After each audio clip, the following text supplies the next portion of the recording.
So my daughter Ava was diagnosed with stage 4 neuroblastoma when she was just 1.5 years old. So obviously our world was turned completely upside down, and she fought for 3.5 years. And what's interesting is for those 3.5 years, not one person, besides my friends and family, looked at me and said, "How are you doing?" My dream has always been to help every family in Arizona that has a child with cancer. If they don't need financial assistance, fine. I just want them to be a part of our community. Hi, everyone. Welcome back to Pitch and Tell. I'm your host, Robyn Patterson, and today I am sitting down with Chrisie Abramo, the founder and president of Arizona Cancer Foundation for Children, an incredible local nonprofit here in the Valley, helping kids and families facing pediatric cancer. So, Chrisie, thanks for coming on my show. Thank you so much for having me. I'm so excited. Yeah, I'm happy you're here. I know Wednesdays are chaotic for you with kids running around the facility. So. Yes, Warrior Wednesday's always a fun and busy Wednesday. Yeah, well, let's jump in to tell everyone kind of, your story. For those that don't know, can you talk about the journey of Arizona Cancer Foundation? Mm-hmm. Absolutely. So my daughter Ava was diagnosed with stage 4 neuroblastoma when she was just 1.5 years old. And at the time, my son Eli was 3. So here I've got these 2 little kids, and the doctor says, "Your child has cancer." I just about fell off my seat because I'm like, what? I can imagine. It was awful. And when they're little, they're like fussy and they have a sore throat, and you don't think they have cancer. So obviously our world was turned completely upside down, and she fought for 3.5 years. And what's interesting is for those 3.5 years, not one person, besides my friends and family, looked at me and said, "How are you doing?" Not the social worker, not anybody. Everyone was very focused on Ava, which rightfully so, but my son Eli was forgotten. So when she passed away, I was like, I have to do something to help families. And the other thing was I wasn't the face of low income, but I was homeless. When I say homeless, I was living with my parents, but on paper I was homeless. I didn't have a car, I didn't have a job, and I had 2 little kids. And it was awful. So I was like, I have to do something. So I just got fired up and I started the foundation out of my house. It's very small. Yeah. And we've grown organically. Yeah. It's been around since 2014. So we just celebrated our 12th birthday last Friday. So, well, happy birthday. Yes. Most nonprofits come from a place of passion, and yours obviously, came from loss. So how did you turn grief into purpose? So I might be the most selfish person ever, making my entire life about losing my child to cancer. But I just knew I had to do it because I said, if I don't help these families, I don't know who else will. Yeah. And so I just was determined to start it. And it's one of those things, what you don't know, you don't know. Yeah. If I would have known what I know now, maybe I would have been more cautious, but I just was ready to just march forward and do it. Yeah. And did you imagine it would grow into what it is today? Yes and no. So I have to pinch myself every day. I named it Arizona Cancer Foundation for Children because I wanted people to, one, know what it was, and I wanted it to sound big and professional because when I started, it was just me at an IKEA desk in my bedroom. And then, so we started helping families slowly, surely. It was kind of like a snowball that just kept moving forward. And then that's when I got the idea for Ava's Treehouse, and it lived inside my brain for 3 or 4 years. Mm-hmm. And people would tell me, you can't do that. I had a grant writer say, I'm not writing a grant for that. It's never going to happen. People were like, it's just an idea that you have in your head. And so when we got the building, I was like, this is what I've been talking about for years, people. So then when we got the building, we just got credibility. Yeah. Well, I was, we had just started working together, I think a year before you got the building. Mm-hmm. And so I remember you operated at a very small office. Oh, yeah. It was really small. Yes. I remember us doing our meetings. It was 1,000 square feet. Yeah, it was very teeny. But then I remember you got the facility and I was like, wow, what a space. And to see how it's transformed over the past couple years, and it has just been incredible.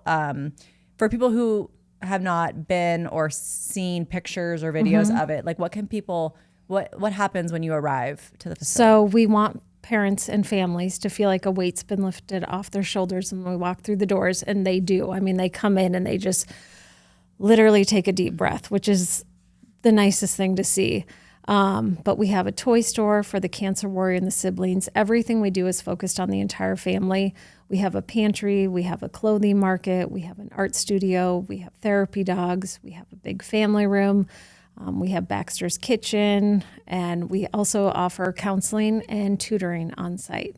That's incredible. Yes. So literally anything that they would need at any point in their journey facing pediatric cancer, like you're there for. Yes. And in addition to financial as well, like I know you guys support a lot outside of just the facility. How did, this is off script already. It's okay. How has, so you mentioned Baxter's Kitchen. So you have a lot of support from sports organizations. How did that even start?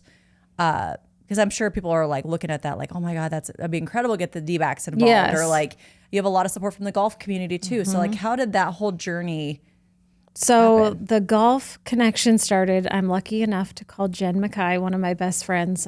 Her husband is Bones. Oh yes. Who used to be the caddy and now the announcer. So she actually knew Ava before she was even sick. And so she helped me the entire time Ava was sick and supported. And she used to send sunshine baskets to us in New York where Ava was treated. And then coincidentally, she lived next door to Paul Goldschmidt.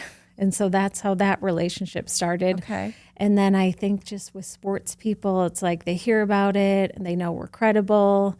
And then I'm really good about when somebody introduces me to someone, I will take the relationship to the next level. Joel Damon is a supporter, Max Homa. I mean, I'm probably not even thinking of all of them. Nolan Gorman. Yeah. I mean, and then it's just Merrill Kelly. I mean, we just have so many awesome supporters that it's, I mean, it's really great. I seriously feel like when I go to your annual gala, like I walk in, I'm like, oh, I feel like I'm on the red carpet. Because I feel like all Michael these Phelps was there. Michael Phelps was at the last one. Justin Upton, Jock Peterson. And I am not a sports person, so I'm the worst person to be talking then you about don't, this. Like, idolize them in that way. You know, it's just nice to have the fact that they show up and that they give so much. Because I'm sure like any nonprofit would dream of that. You know what I mean? It's absolutely. And it's always about who you know, as you know. Of course, for sure. Well, that's very nice that relationship with Jen has, and then she's still on the board, correct? Yes, Isn't she heavily involved? And she's wonderful. Very involved.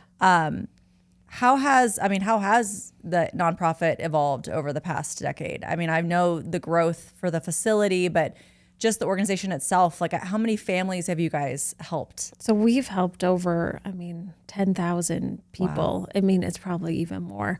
And it's just grown. A lot of our programs have grown organically. We had a clothing store that went out of business, called us, said, do you want the clothes? We said, sure. No idea what we were getting into. We got a U-Haul of clothes. We were like, okay, we got to find a room for this. And now we have the clothing market. And it's one of our like most favorite programs. I mean, kids can go in there and get a brand new pair of shoes. They can get new T-shirts, sweatshirts. And we actually work with Sportique, who is local in Tempe. And they're very great. So we're going to pick up an order tomorrow of kids' clothes. And then our pantry was organic because what happened is we do this Adopt a Family event during the holidays, and all the parents were asking for toilet paper and laundry detergent. And it's like, oh my gosh, we need to have this pantry. So now we have that.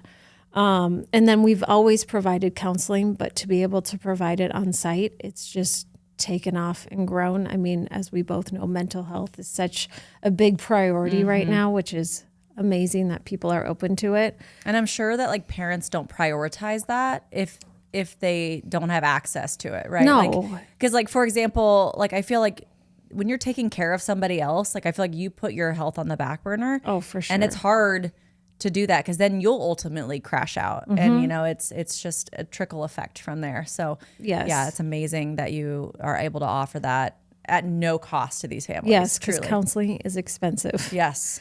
So we're very lucky to have a partner. They're Just Be Counseling. They're local. So That's awesome. Yes. So many great local partners. yes. What are some like big milestones that have stood out to you over the past 12 years? I think our galas are a big milestone. So we used to do an event called Swing for Kids Cancer. Me and Jen kind of made it up. It was this whole thing on the driving range at Greyhawk. We had bouncy things for the kids, shootouts with celebrities for the adults. And we would raise money, but like not a lot of money. Mm-hmm. And the second we had a gala was the second everything like took off. It was like, okay, people want to get dressed up. They want to have a nice time out. Yeah.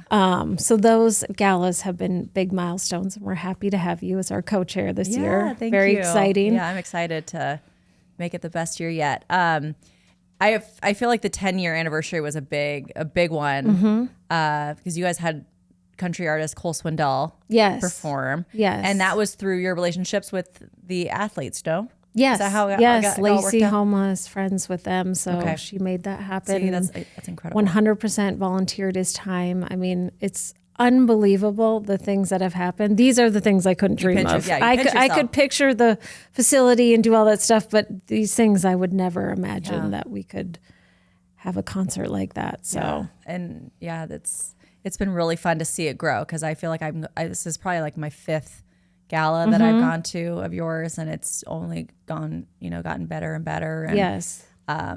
So excited for this year. What has surprised you most with running a nonprofit? The amount of people that ask me if it's run by volunteers. I mean, is that how do they people do that? Like, I don't know a bunch of people that are individually wealthy that are going to show up for it's not even just a 9 to 5. It's a 24/7. oh yeah, and we run on a $2.5 million budget. And so you need to have the staff to show up that's qualified, that has the experience, knows how to write a grant, knows how to call up a donor, knows how to run family programs. I mean, so it really takes, we're a small but mighty team to do that. But that's one of the things that shocked me the most.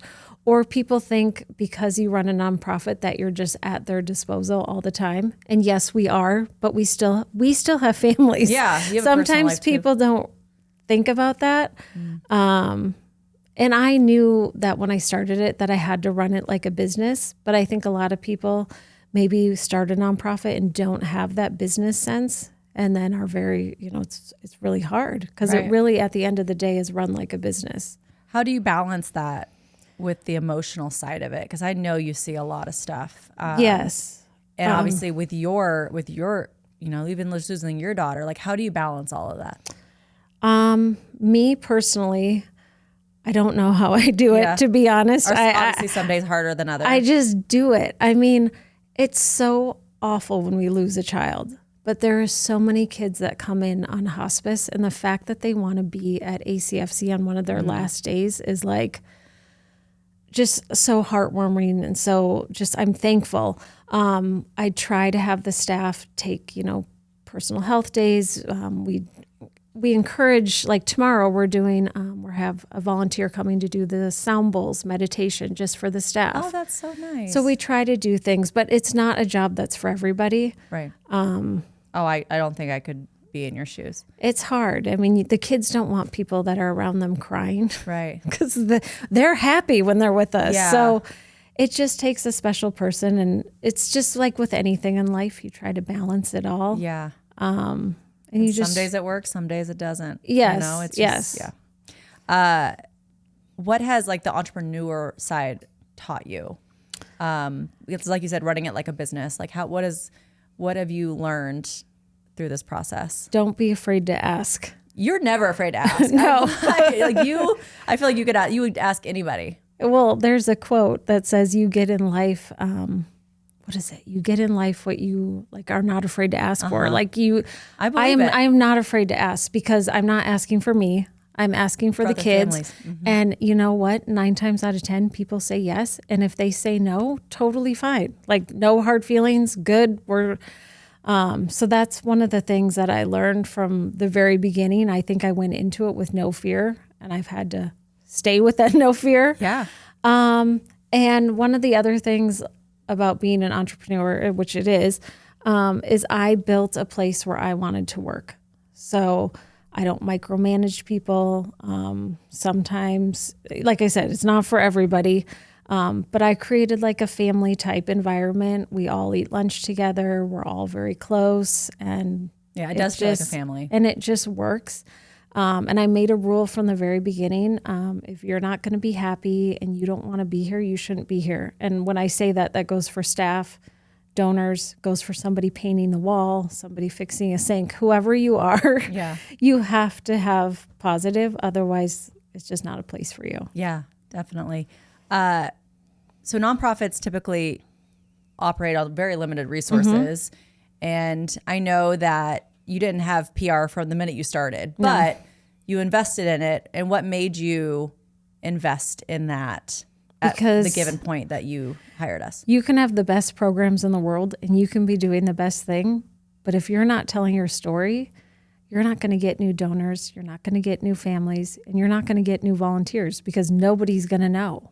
And so I think PR is super important to nonprofits. Yeah, definitely. And how it integrates with traditional marketing and social media, and with everything you guys have going on, I feel like there's always opportunity to get it out there in the public. And I feel like it just draws more eyes on who you are, what you offer families, and you obviously can help more people. And it also gives us credibility. Yes. Because if somebody sees you somewhere, it really lends credibility. Yeah. Credibility. Are there any like media moments that you really can remember that like were super impactful for you? I mean, I'm trying to think. The Barrow's pizza spots are always good. Yeah. You know, like they're always a yearly campaign. Yes. Yeah, those are always great. I feel like it's the ones that involve the children. Yes, and that for are sure. on site that can visually show people, whether it's through a photo or video, what you guys have created. I feel like are the strongest pieces of credibility and powerful marketing tool that you guys can repurpose. Yes. And, because again, it's like I tell everybody, go just take a tour. Yes. Like just go take a tour of the facility and then you'll understand what you do, who you are, why you do it. And it's, I think that's anything with storytelling in that way, I think is the best way to do it. I agree. And so outside of like the galas and you know, toy drives and stuff like that, we've obviously worked together through numerous different campaigns. Yep. And so what efforts do you feel like resonate the most with the community? I just think when they can, like you said, see the kid, hear a personal story. I mean, I think statistics are really impactful, but I think if you see the cancer warrior and you see their family and you hear the struggles that they have, I think we can relate. I mean, especially us being moms, it's like, you know what it's like to have 2 kids, you know? So. Yeah. And I feel like it just puts you in that position to feel like what other families are going through. Yeah, it's pretty powerful. And so what role does PR play when it comes to like fundraising and like donor engagement? It plays a big role. What you do for us is very important and very invaluable. And you and your team are like our family, you know, which is so nice. And we know that we can always count on you guys, and you guys understand what we do, which I think is really important. And you do take the time to come in and see what we do. Yeah. So yeah, that kind of maybe leads me to another question as far as like what if any other nonprofits are listening or watching, like what would you suggest when it comes to finding a good PR partner? Is it somebody that would take the time and energy to understand your mission and your goals? Any partner we work with, whether it's our bank, our PR, our bookkeeping, whoever it is, they better be invested in our mission because we're relying on them to have our best interest. Yeah. And I just think if you're a nonprofit, you definitely need to hire somebody to do your PR. And it's important that they believe in your mission and that they understand it. Because if they don't understand it, they can't tell the story correctly. Yeah, for sure. What are some of your hopes and goals for ACFC over the next few years? My dream has always been to help every family in Arizona that has a child with cancer.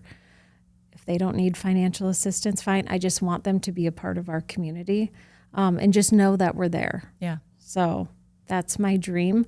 And then just keep growing our programs, but also keep serving the families the best we can. Like, I don't want to get too many programs where it's like our programs aren't being delivered correctly, you know? Quality, Yes, right. yes. So I think we're at a point now where it's like, okay, we've got this down. We've got our programs. Let's just keep doing them very well. Yeah. What are some of your guys' biggest needs right now? Our biggest needs are, well, always funding, money. Yes, of course. But our pantry is very low right now. Okay. So we have, because it's the summer, kids are out of school, bills Eating are more at more, home. yes, and bills are more expensive.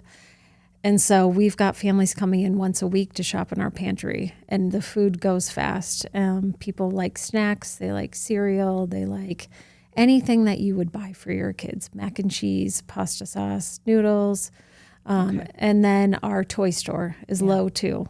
I think that donations go down probably across the board in Arizona for nonprofits. So toys and food are always welcome. Okay. Yes. And I think we should talk about tax credit, Yes. because I know that was a big push last summer. Yes. And because I don't think people, they only think about it during tax season, really. So like, how can people support you without even really knowing that they can support you? So right now we have our 100 Days of Summer campaign, and people can become a $29 a month donor. And what that does is that will lead up at the end of the year to your tax credit. So you're not just giving that, full That's amount $29 at once. a month? Yeah. For filing as an individual. Okay. So Okay. If you're a couple, it's double that. yes. Okay. And it helps us, and it helps the families, and it helps yourself. For people that don't understand the tax credit, is actually, I'm probably not the best person to explain That's it. okay. You can always ask your accountant. Yeah. But what it is, you can donate. I don't know what the amounts They are now change it for every year. 2026. It's around $500 for individuals and $1,000 for married couples. But instead of paying Arizona, the state, your taxes, you can make a donation to ACFC. You get a thank you letter with our QCO code, which is Qualified Charitable Organization Code.